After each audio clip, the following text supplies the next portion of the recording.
Yes, welcome everybody back. And with this next public session, I will be referring back to the last slide of my first presentation. So it's about data decentralization and participation. And this session will be about participation and decentralization, because participation is a key factor for creating a sense of community. It's a key factor to make people care of their surroundings and for each other, of where they live, taking part in the events and also taking part in the decision making. And Kalamaja Museum is a branch of Tallinn City Museum. At the moment, it's under renovation. The museum will open as a community museum in 24th of September this year. But already during the time when the museum was closed for the renovation period, the team took several small-scale actions to start fulfilling the vision of the local museum. You know, this museum as a cozy place for the community to meet, to discuss, to hold concerts, to poetry nights, family days, birthdays, etc., etc. So to tell you more about Kalamaja Museum, allow me to introduce you Laura Jamsia from Kalamaja Museum. And she will share their thoughts and practices of building up the museum and involving the community around it. So, Laura, the floor is yours. Tere, hello. I will start sharing my screen with you guys.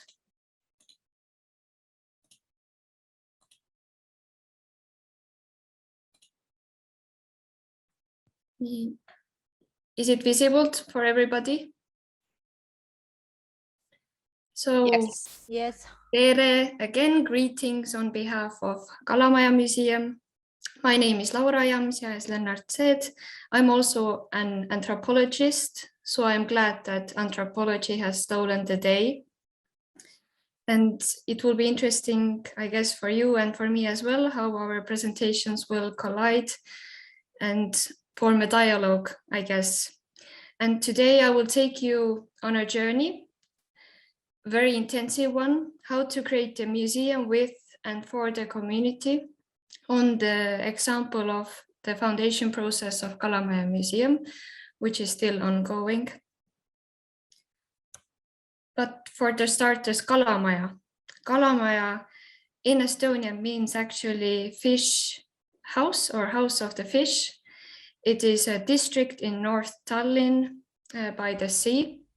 And Kalamaja in a way has gone through the process already what Kopli is doing now, because it also once was an industrial area and but has already transformed into this exciting, vibrant new district where the families, young families want to live. Of course, it once, or even nowadays, it's been called like a hipster area, which has this bohemian vibe, artistic centers, pubs, bars, etc. But it already has had this transformation.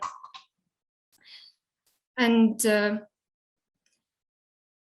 Kalamaja itself, or what is behind the name of the district, is that by the sea, I'm sorry, once where the fish houses, where the fishermen, local fishermen, were storing their fishing tools, and till now the name still has preserved. But why Kalamaja? Why a museum? Kalamaja, as I mentioned, the museum representative noticed that is going through this change process, but also Kalamaja already back then itself had a very active community. They were organizing district days, and they were publishing their local newspaper, as well as it was an interactive area where to move. And as well as the museum. Tallinn City Museum had been housing a museum there from the 1980s. So people were used to seeing this building as a museum, although before it was housing an art gallery or a children's museum or a doll museum. It even had a political exhibition in the end of the Soviet era.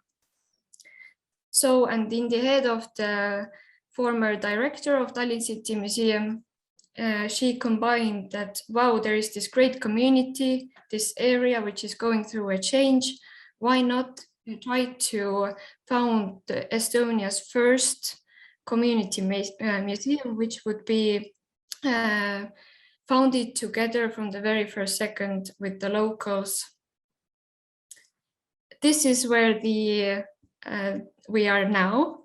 The house, although the situation is now better, as Lennart said, we tried to open in September 24th, but the house is still going through, is under construction works, but the end is near. And when the museum had this idea that why not try to found a community museum, then of course they asked the people first in the first place. So several surveys were carried out in the neighborhood during the local days, district days, in order to even know in the first place, do local people even want it? More than 200 answers were gathered, and museum got green light, or people were very intrigued that yes, we notice Kalamaja is changing a lot. We want the museum to not only collect the memories, but also that it would be a place where to see and hear and learn how Kalamaja was before, let's say in the 18th century, 17th century. And people also told us that they want it to be family orientated, because as I mentioned before, Kalamaja Museum, it was children's museum. They were expecting, as I mentioned, children's area. It was very important for them, and also the collection of memories. So when the museum received green light that yes, the museum is wanted, or there is demand and the willingness to contribute, brainstorming sessions took place. Activists, representatives of the locals from all different age groups and backgrounds were invited to give already content to what the museum should be like. And with the collaboration of the locals who participated in the brainstorming sessions, even the backbone of the permanent exhibition was created. For them, it was important to know more about how was life in Kalamaja before, and also they wanted to learn more about the local history through generalizations, like how was the life of Kalamaja men, or how was the life of Kalamaja women or children, or as it was home for many locally known artists, poets, painters. So they wanted to know more about this bohemian sphere as well. And this was all, as I mentioned, gathered during the brainstorming sessions, where the locals were giving the voice to express what they want and need. And during the brainstorming sessions and the surveys, of course, voice was given mainly to the adults, but what about children? So we thought how to engage local children. So a major campaign was organized in the North Tallinn district schools, and we asked from children to create for us a logo or what kind of souvenirs they would like to buy, or just send random stories of Kalamaja, sculptures, anything. And we received more than 250 works from children from different schools and kindergartens, and we handed this creation to our design partners, and they, on the basis of children's work, they will design for us different souvenirs, as well as they created several designs for our visual identity, because back then we just had the knowledge that the museum will be there, but how it will look like and the content was yet to be made. And so in the chat, I would also invite you to choose your favorite. Here you see A, B, C, D options. So please share with the others what is your favorite design, because that was what we did with the visual identity choosing process. We gave the voice to the locals who would be visiting the museum. So we tried to make it as the platform for voting as diverse, that different age groups would have the access. We had even mailbox in front of the house where you will see the options, and you can leave your vote there on social media as well as on the newspapers, etc. So it was widely covered, and in total we received more than 550 votes, and the winner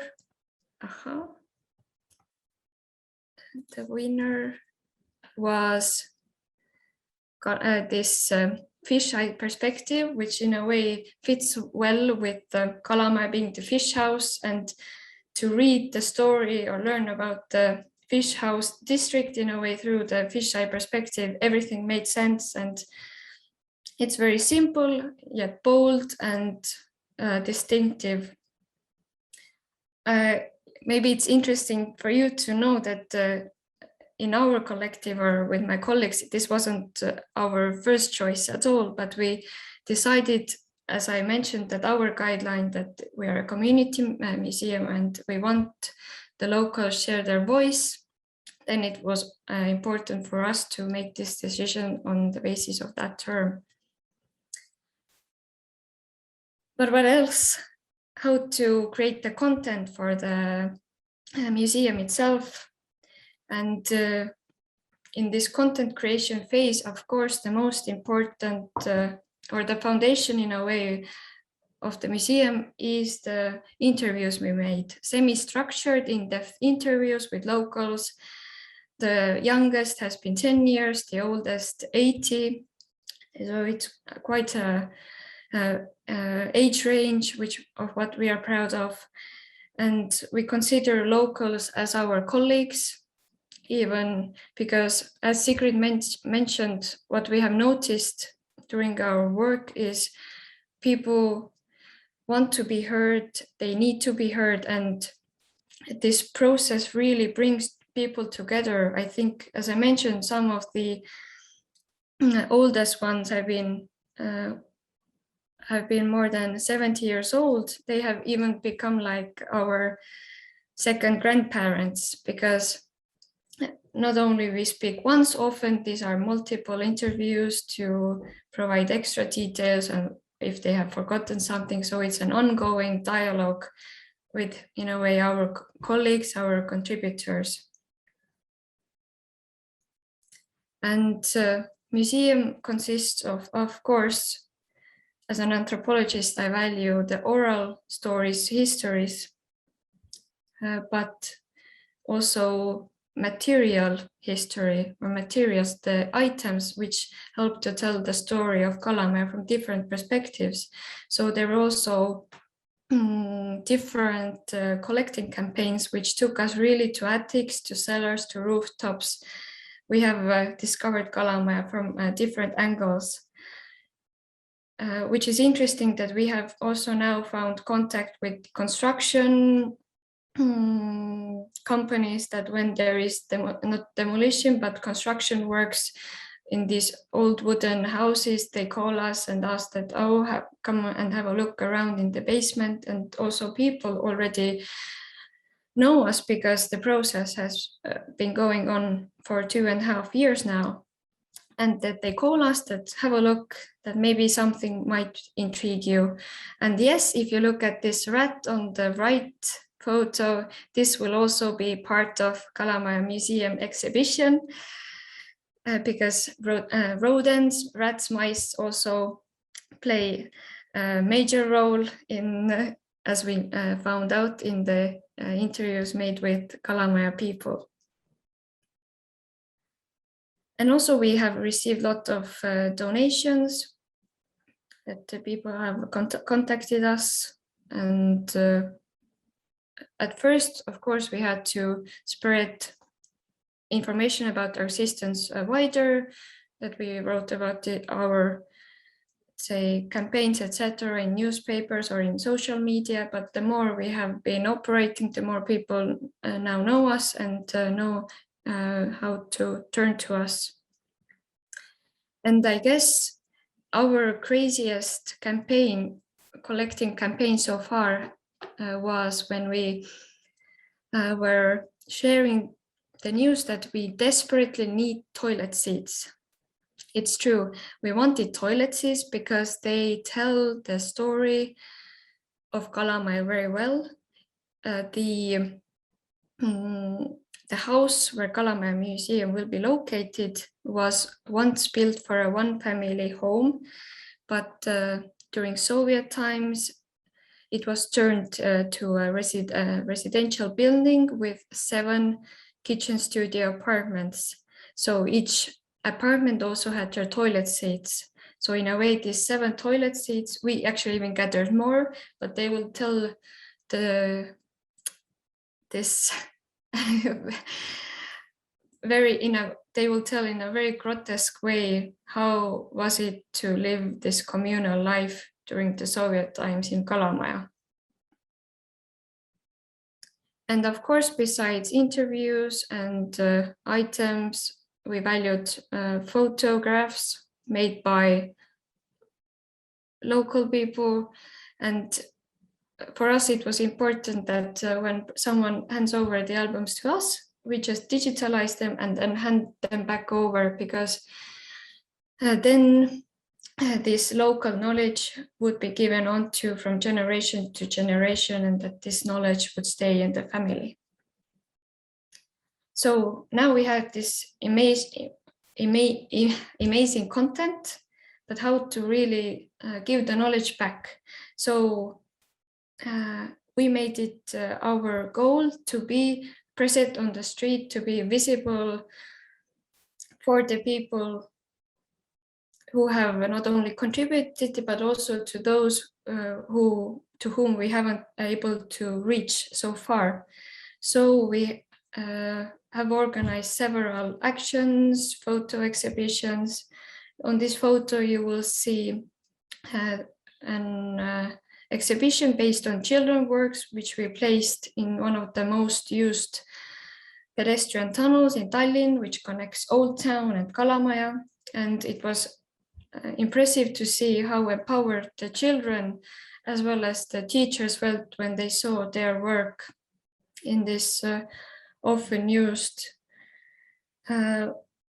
pedestrian site.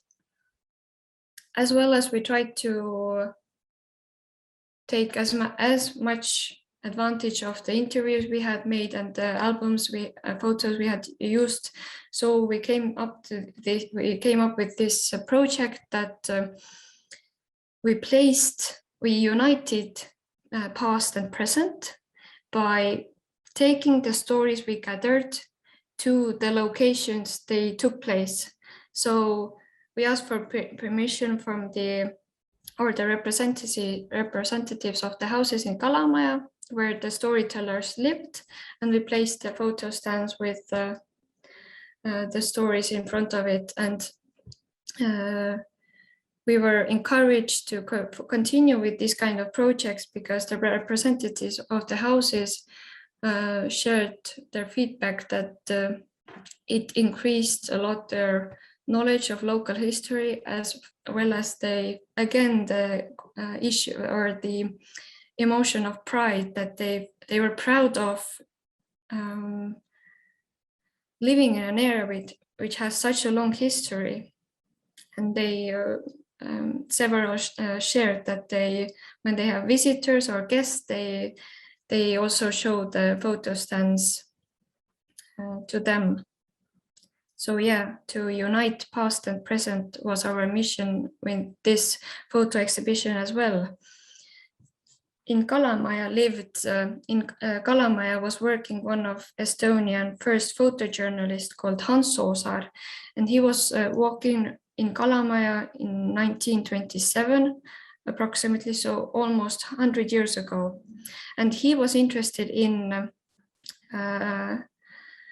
people who were living in poorer conditions. So again, we used those photographs because the photojournalist was clever enough to write on the back of the photo the address and also bits and details of the people he was photographing. So again, we united these photos and the local history of the places. And the feedback on that exhibition was people were, because the photographs are rather depressive, dark, and the viewers were able to compare how life has changed and how Kalamaja has changed, and in a way how lucky we are to live in 2021, not 1927. And as you all said, that Tallinn now full of sunshine, summer, people are enjoying life to the fullest. But if you know, December, November, melancholy, the darkness is present on the streets, and especially when there's no snow. So we thought that we want to create something that would cheer people up. So we thought, why not a public advent calendar? But of course, with a museum twist, that instead of chocolates, people would collect new information. They would find behind different boxes, let's say gingerbread or even songs or Christmas carols to sing for Santa, or we would exhibit our donations, the items we have received.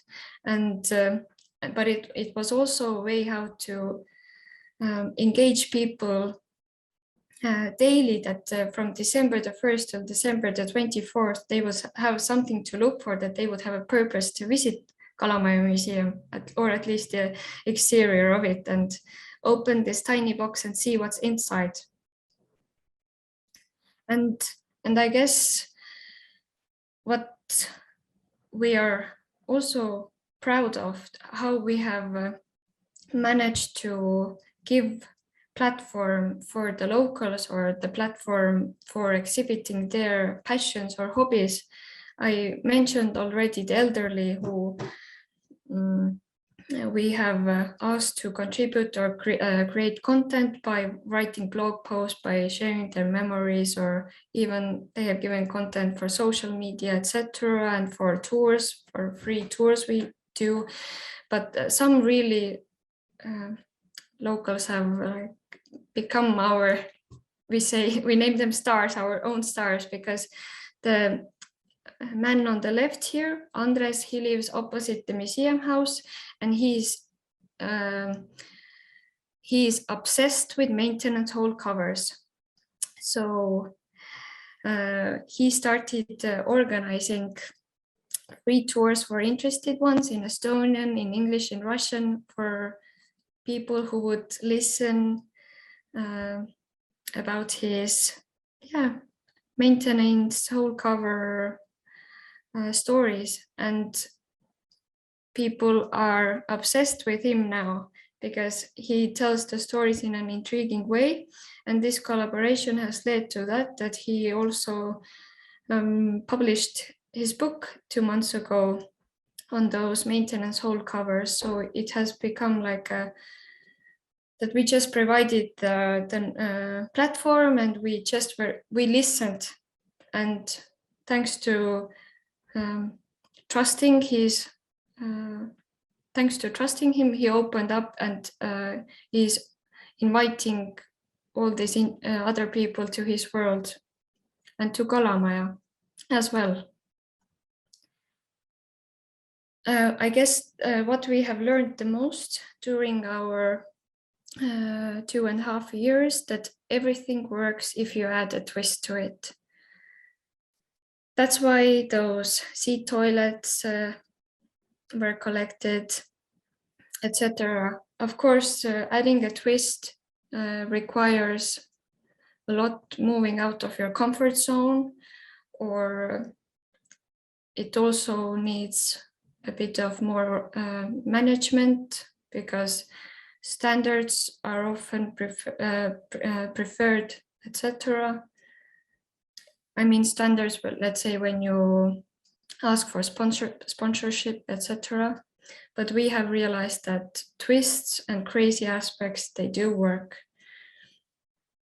Let's say from the most simple thing that in 2020 we were nominated with this museum rat. It's like in Estonian museum world context, it's like our Oscar.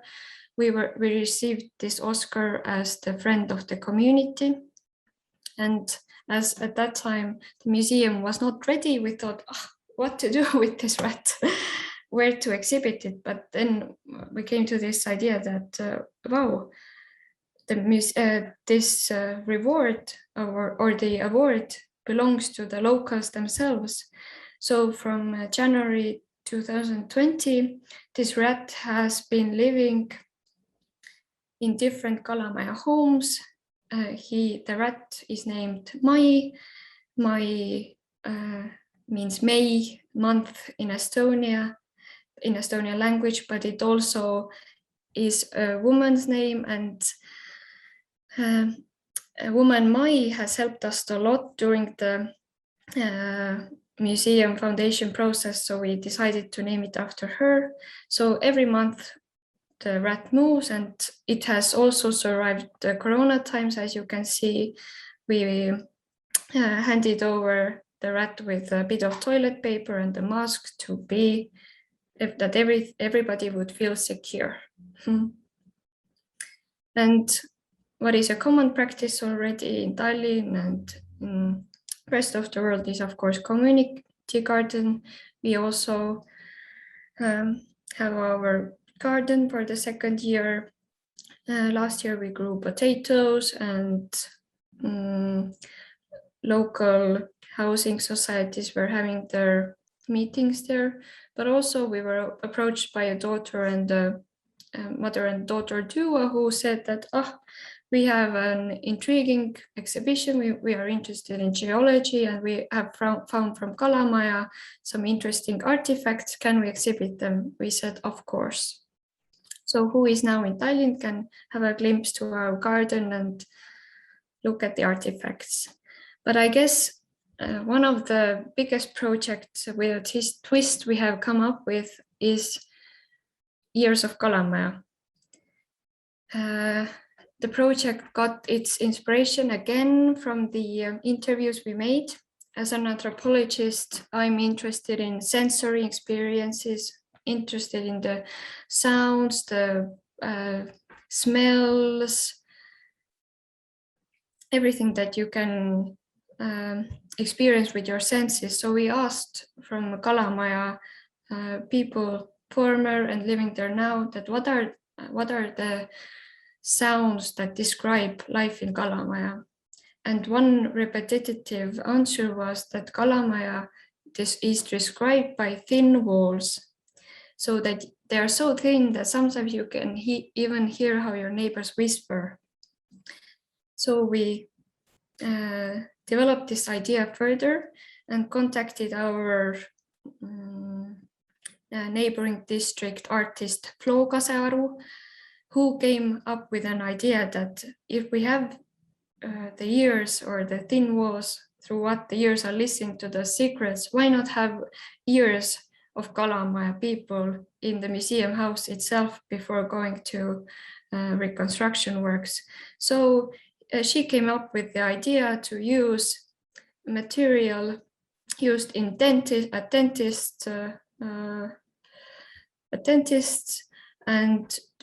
and it is used to make dentures, prostheses. So, and with the help of this cast, they were poured to a cast, so it's like a plaster cast ear now. And we had 3 sessions where ears of locals were gathered, and it was massively popular. And again, I have to engage you. I want to engage you. Here you can see a small overview of our ears, what we collected. One of the youngest ear, which was given to us, is 3 years old, and the oldest 82 years old. So again, you can guess by writing to the comments what is the oldest ear, which ear of these is the oldest. You can write your version. I will say right now that the correct answer is C. It belongs to a gentleman named Rein, yeah, who is born, who is 82 years old. And the ears were exhibited in the house, which was fully handed over the next day to the worker, to the construction company.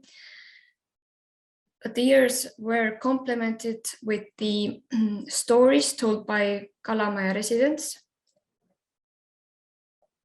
So the ears present in the museum were able to listen to the stories what were once told in Kalamaja in different times.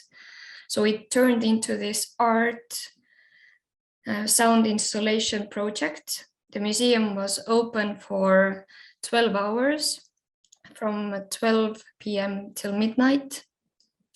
And of course, we wanted to engage the visitors as well, that they wouldn't stay as only like passive buyers. So as the house was going to under construction, we asked the visitors to also write on the walls what have they heard through their walls or in their apartments. And we also documented this process and created a digital exhibition on the Wikipedia platform. So all those interested ones who were not able to participate would have the opportunity to check out the ear catalog, as well as listen to the stories we recorded with the locals. And the stories were not only like simple recordings, but also they were designed by the sound producer who added the sounds he collected from the urban landscape. So the stories combined with the voices from urban landscapes, then the ears were there and people were writing to the walls. So it was like this multi-level project, which really added a lot of new layers to our work. And of course, it has been important for us that when we have gathered something, we would in a way like reuse it, that recycling in the museum landscape as well, that the years you see in total, we collected them 35, and they will also be exhibited in the museum when it will be opened and the recordings will be heard. So to sum this ongoing process up, I encourage you, as well as did Sigrid, to really listen and to ask, because not only it provides important content, as well it creates bonds. And in anthropology, there is this method, snowball method, that when you interview someone, you ask, you ask for future recommendations, and then, but in our work, it's somehow we ask for recommendations. Let's say then the elderly ask their families, their children, their grandchildren. So in my heart, there is this, or in my memory, I have this moment when a grandmother who has given us several interviews came to see her ear as well and listen to her stories with 10 family members. There were children, grandchildren, friends of grandchildren. So it's like the snowball method. It like the story keeps on rolling up. When you once open someone up, it keeps on growing. As well as I encourage to really add a twist, create these crazy ideas, or allow oneself to be out of frame or out of this comfort zone. It really has, in our case, with our effort or streaming towards becoming being a community museum, it has really opened a whole new level for us. So keep your eyes open and come to have a look at Kalamaja Museum, hopefully already in September. So thank you. I will stop sharing. Thank you, Laura. This is really such a great example to show how listening to your community can lead to great heights. And of course, you have your Oscar Rat May to represent that. I don't know if you saw, but the majority in here voted also for option number 1, the fisheye logo for you. And at the beginning, can you tell us a bit more about the sort of how you came up with the right questions to really understand what the local need? You mean in the beginning process? Yeah. I know you're an anthropologist. Did you came up with that all by yourself, or did you have a team, or did you test anything, or how did this process work? It was a combination, let's say, because I joined the team when the surveys were already done. I joined in the brainstorming sessions, but how the questions emerged, my colleagues said that one of my so we are a team of 3 people. I have been working there for 2.5 years. And our manager, Christy, who you saw in the video, for 2 years and 7 months. And our most experienced colleague has been working in that house for 10 years. So she was in that survey stage, I guess, the most important link, because she is living there. She has followed, or in a way, like participant observatory method, of course, maybe not knowing, but she has been with the audience for 10 years. So she was able to give the input not only as a resident herself, but also as a service provider, and then, let's say, to ask what they would need more, so to say. But as I'm saying this, that this survey part, I have seen the questionnaire, etc., but I have not participated in it myself. I joined a few months later. But still, you've done a very good job with your museum and involving the locals. And do you have any tricks you could give us to translate your practice in this process? How can we, with our cities, can start from the scratch to get involved with our communities? That's not an easy one. No, I would say that, as Sigrid said, that creating bonds needs time. So the Kalamaja Museum process has been longer than expected. No, there have been delays. So at first, the museum was supposed to be open in autumn 2019, but now we have always been thankful that that it wasn't. That time enabled us to really get on the field to take take the time that bonds and engagement requires dedication and people getting used to you.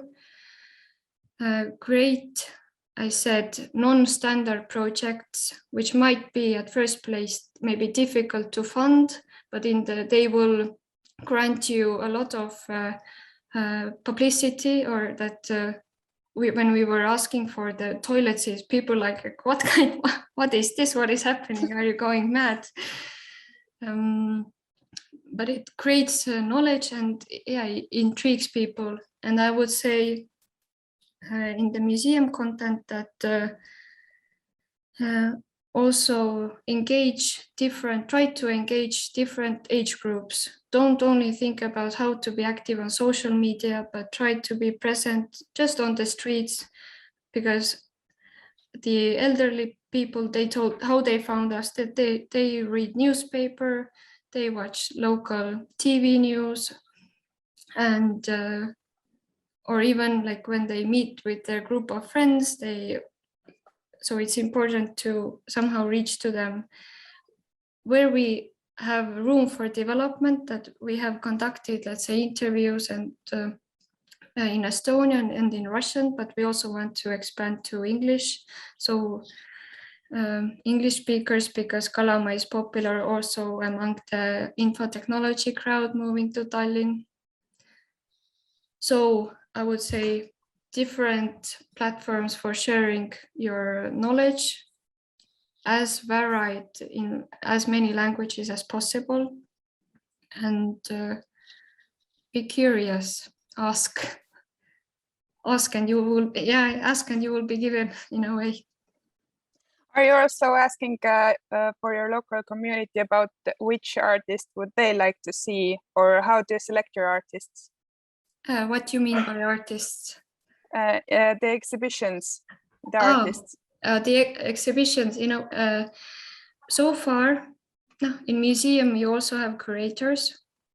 So far, they have been curated by either like us as a collective, or a curator from the community or from the neighboring community. So when someone has approached that, again, like a snowball method, you never know what happens. You are approached by, as I said, this mother-daughter duo, that we have these stones and they are important for us. Can we do something with them? We just, right now, during this beginning process, it has not been so, let's say, it has not been so thought through. It has somehow like grown with us and with the opportunities we have had. Are there any other people who saw the mother-daughter duo and came up with, oh, I have an idea, I want to do that? Did you like the snowball method? Did it start anything within the community? As I explained you more in detail already, the story of Andres, the maintenance hole cover guy. So this is really like he was on my tour. I was with a group on the streets of Kalamaja, telling the story of the photojournalist photo exhibition. And then meanwhile, he came to me and said, Laura, do you know about this maintenance hole covers? And then I said, Andres, you have so much information, why not make another tour? And for example, the elderly people, they have with the interviews, one of them came up that she would like to write to us about for our museum blog, like 1 year in the 60s, or not a year, but season, that how was life in Kalamaja in 60s during spring? How was life in Kalamaja during summer? It was her initiative to write this like a memoir, like a digital memoir, which we are now spreading as well. Yeah, there are lots of these kind of stories. Great. Great involvement, great job, great everything. I love your museum. Thank you. I'd like to ask Rebecca, do you like to add something? Well, I, like everyone, am just sitting here marveling at all of the wonderful, wonderful work. I suppose one question that we always ask in Access is about what went wrong. And it's great to celebrate all of this fabulousness. And we love hearing about that, but sometimes we learn as much from the challenges and where things didn't quite work out. So I wondered if Laura could bear to tell us about something that didn't quite work out. Yeah. And what they learned from that. Yeah, it's no secret that, let's say, it's true that what I shared, in a way, this is the bits we are, I guess, the most proud of. And especially I shared them because we are on the verge of like having an actual museum, because everything what I told so far took place on streets or wherever, or in the attics. But I guess what went wrong, or not, I cannot say wrong. I would say that the process itself has been like super intensive. There is no routine and you never know what the next day brings. And just to remind you that there are 3 of us. So I have seen many emotional, how to say, collapses, when witnessed them myself. And what are also that maybe in the first process, in the, let's say, initial phase, maybe the, to say, that the museum should have introduced the idea to the city more thoroughly, or that this connection would have been more clear. What else? I speak Russian. I'm able to conduct interviews, but we would have, I think the museum would be more diverse if we would have like a Russian speaker of a Russian language mother tongue. It would make it more diverse, and because during Soviet times and Tsar Empire also, a lot of Russian speakers were living there. So it would open all kinds of new, let's say, sides to it we are not aware of. And again, this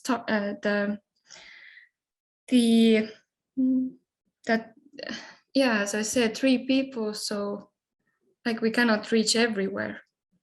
And how to support your colleagues that there wouldn't be, you know, this emotional crumbling, etc.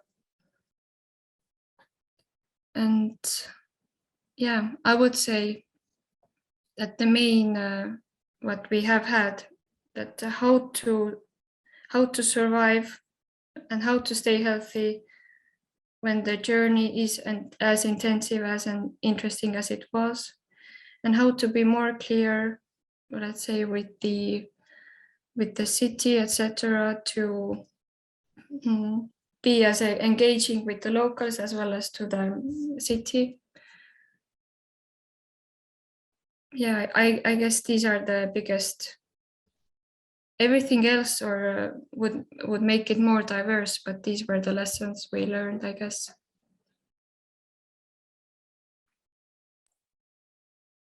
Thank you. We still have a bit time until our next small break. Does anyone have any other questions? Quickly scrolling through the chat. Did I miss anything? I've got another question, if I'm allowed. Yeah, of course. Go. So all of this has happened really brilliantly without a venue. Yeah, No Why do you venue. need a venue? It's just only the year project or the years project took place in the house, but this was also like we were afraid of letting people in because there were crumbles of the walls, etc. But you need walls. Corinne, Yeah. you just put it very beautifully. And we learned Isn't there the a most risk in creating walls in a venue? So you don't need a venue actually. You need, because if we are telling the story of, let's say, of the local history of Kalamaja, like the streets are alive, the main subject is changing every day, so we have to be present there. So in a way, not having a house even supported us and in a way gave us an encouraging kick. But yeah, if I return to your last question, what we learned, that it's good always to have a toilet.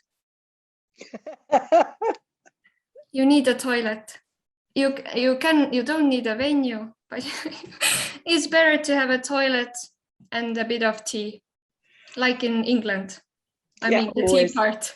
Yes. The importance of toilets in cultural heritage projects could never be underestimated. Yes. Lovely, I love that. I think we should add that to our list of access guidelines. You don't need a venue, but you do need a toilet. Yeah, not to forget it, because these, let's say, they tend to forget.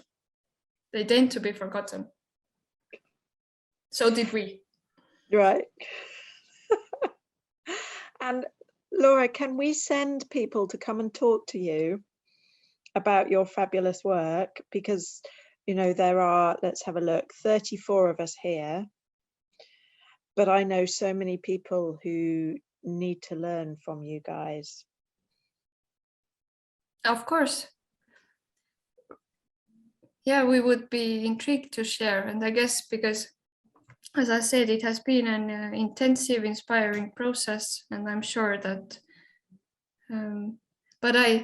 it's like, I'm also, it doesn't fit into my head that if we finally do have it, how it will change everything. So I'm sure that when all of you come to us and really will see the house, it will all be different. But I hope that when we now have the venue and the walls and the toilet, we can create already an extra layer of, add another layer of content. So we are thrilled to share. Thank you. You may find that we all take you up on this and you regret saying it in a recorded conversation. But we love it. Is there anything you would like to ask us?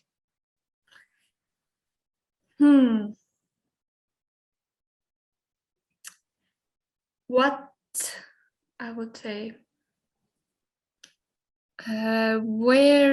what would be our next challenge? So we have the venue now. So imagine that you have Kalamaja Museum, it's operating. What could be the next level? We have the house, we have the streets. What else? Such a good question. Kate, I'm going to nominate you with your experience of 14 Henrietta Street. What next? Kate, are you still with us? Hiya, yeah, I'm still here. Sorry, I'm keeping my camera off because I'm in a really weird part of the house at the moment. What next for 14 Henrietta Street? Well, what next for Laura's museum? So now they've been on the streets, they've got the venue. What next? I don't know. I think it's a really interesting point that was being discussed just there about when you have walls, does that create a barrier? And I think to some extent that's, am I on the toilet? Sorry, I just saw it in that chat. No, I'm not. I think to some extent that can be true. And we've certainly had to work quite hard at 14 Henrietta Street to try and dismantle the barrier of the four walls through events like Neighbours Day and taking the museum out to communities where tenement residents were moved to, and we've got another project in the pipeline that's trying to continue to do that work. So I think keeping and maintaining the amazing community that you've built up as part of all of your inspiring work and retaining that, and I think it feels like a really strong foundation, you know, and I think sometimes that's, as has been said already, that's a lot of the work is that foundation and building that community in the first place. So I'm just so totally inspired by all the work you've been doing, and I'm sure that you'll be able to keep that up.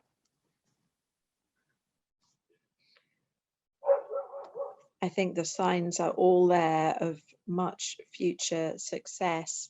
Karen, are there any other questions that you're aware of that we should shoehorn in this last minute before the tea break? Are there any other questions that people in the room would like to ask? I didn't saw any in the chat. There was one from Corinne, but I guess it was answered already. There's someone can I just very... add something? Can I just add something in relation to kind of what next? There's a kind of an interesting, there's an interesting point, which is that locally you have achieved a huge amount, and then nationally amongst your fellow museum peers, that might be an additional challenge, and one which could be addressed by looking at, because this is so inspirational and so innovative, and gives such a great level of good practice for other, you know, community governed museums and community based museums, that looking at programs like Cultural Heritage in Action, looking at European projects, there's a big strand now for cultural heritage, and getting that kind of European recognition is sometimes in a way of kind of proving yourselves outside of your own national arena and then bringing it back in. We've been looking at that as well in 14 Henrietta Street, and tend to participate quite regularly in European initiatives around cultural heritage.